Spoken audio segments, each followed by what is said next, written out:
Hi YouTube. I got some fish today. Already went ahead and cut open the bags for you guys. Well, the first bag anyway. I wouldn't have to fumble with that too much on camera. And it looks like I might do some fumbling anyway. Alright. I got 2 bristlenose catfish in here. And look at that. There's poop in the bag. Meaning these guys have been eating. At least semi-recently. So that is a good sign. We'll just lay this one down right here. Well, actually, I'll put it in this bucket. And then the other thing I have here. 1 second, guys. I didn't want to fumble the frogs too much. I got 5 froggies. African dwarf frogs. Let me make sure there's actually 5. And there are 5 and they're all moving around and they look good. They have bellies. Well, at least most of them have nice bellies. Like, where'd that other one go? He's hiding from me. Oh, he's underneath. You guys probably won't be able to tell. Oh yeah, you can tell. He's got a belly. He's eaten something, you know, fairly recently. So, what I'm going to do right now is I just cleaned all my filters the other day so the tanks are nice and full. It's perfect timing for this because hopefully they'll spread out a little bit. And then we will take this one out to the 40 gallon. I think I'm going to put looks like they may have put some meds in here. It looks a little green. I know sometimes they put like some meds in the bag. It'll make the water green. So I'm gonna hold back on feeding. I'll probably make a secondary video today, just all me feeding. But definitely got some new fish today. I didn't really see these guys very good. They're both alive. They're sticking, they're moving. Yeah. Aquahuna, they do a really good job shipping stuff. I'll go ahead and walk around and feed like this tank and stuff. Yeah, aquahuna. There you go, guys.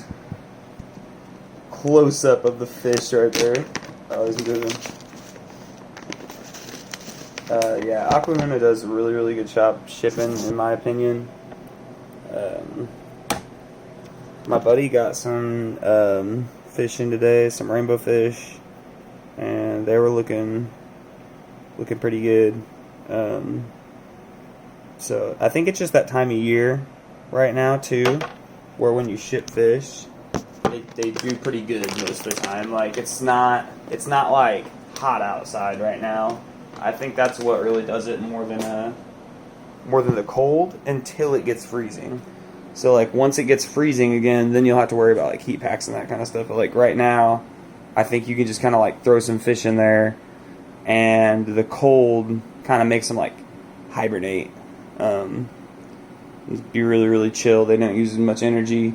They don't start freaking out because they're in a bag because it's just already super cold outside. They just kind of like go into a form of stasis and just chill. So, what I will do here in a second, got a bucket, got this drip acclimator, and I'm gonna go ahead and get it dripping now. But I will leave the frogs in here for maybe, that's about 10 minutes. If you have breather bags, do not yeah, don't do this. Don't float your bags. That's what I'm trying to say. But if you have regular bags, I always float my bags because it gets the temperature pretty close before I throw them in there. And then what I'm going to do is I'm going to fill this guy up. Got the suction going. I'm going to fill this guy up to where it's just got like a couple centimeters of water, maybe like a half an inch of water or something in there. Not very much. And then when I put the bag in, it'll be about 50-50. Maybe a little bit. You want a little bit less tank water in here than you have in the bag, basically, is like the idea. You want it to be like 75-25. And they have a decent amount of water in there, so that should be good. This should be about right. To stop this, I'll just pull this out, let the water go. Make sure it goes through, that way you don't start another suction. And then you just throw it back down in there. So, yeah, that's my drip acclimator system thing. Oh look, it's gonna start another suction. Sometimes it does that. You guys see that? That was cool. Sometimes it's just like got like enough force going in it still that it just keeps making a suction. So I'll just pull it out, throw it there, then fine. Sometimes I can get it to do that for me. So yeah, I'll just leave these guys here for like another 5 minutes or so. While I go outside and check out the ponds. I already fed the big fish, so when my brother wakes up and the fish are out, I will go ahead and feed all the little fish, all the little tanks. My cats have been... Hey, Ace, Steve, come on, buddy. You don't need to go in there. Steve. My cats have been really wanting to go inside. I don't know why. They feel how nice it feels inside, I guess. And they're just like, yeah. I brought them in the other day and gave them medicine, and I put it in milk. So I think they're just like associating inside with milk and like good food and stuff. Steve, I gotta walk, buddy. You're making it really hard to walk. Yeah, I got some really loving, attentive cats, but they do not make it easy to walk through my yard filming videos. There goes the other one right there.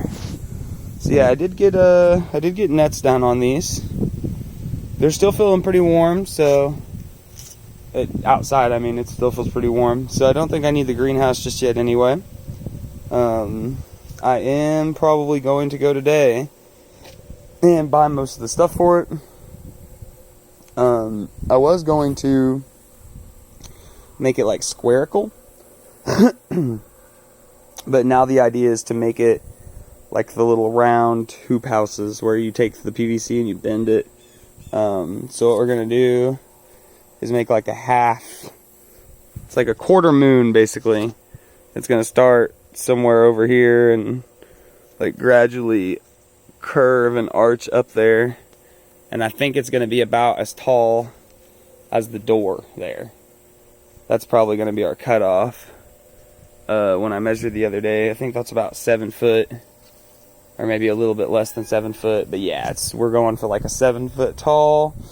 I just got to go buy some 1/2 inch PVC pipes and some connectors and some plastic. I am gonna go with drop cloth for my plastic, just because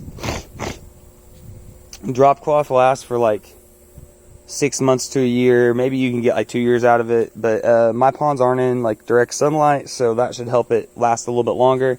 And I won't be leaving these greenhouses up all year round. This will just be, I'm just gonna put them up for the winter, and then I'm just pull them back down during summer and springtime. Ow, bro! Sorry, my cat freaking clawing my legs trying to get attention. And all my fish out here are doing pretty good. I checked them out the other day. They're looking pretty decent. They're probably like active and want some food today because it's... Oh no, their water's probably still in like the mid 50s. Water's been in the mid 50s so far. Yeah, that's pretty much it, guys. And cherry shrimp, I've heard that cherry shrimp can survive down to about 39 degrees Fahrenheit. And the white clouds, I've heard they survive all the way down to like 41, but I'm guessing they probably go even lower than that, because 39 was like an extreme case. The white clouds probably go to like 39 in extreme cases too. So I'm not really too worried. It's probably not going to get too cold for them, but it's a good tester idea. And if I have the greenhouse, then next year, I realize that next year I can put in whatever kind of plants I want. Not whatever kind I want, but like I can put in a little more like subtropical kind of plants, and it getting down to like 40 degrees in there and not frosting, it won't kill the plant. It'll just kind of like hibernate out. As long as it is one of those plants that does hibernate kind of for the winter or whatever. I'm gonna go get my mail. So yeah, guys, you guys have a wonderful day. I hadn't made a video in a while, and I got the fish, so I figured I'd make that video. I'll probably come back through and feed the frogs later and show you guys how cool the frogs are. The frogs are like one of my favorite things, so stay tuned for that video, guys. Yeah, that should be today. It should be another video today.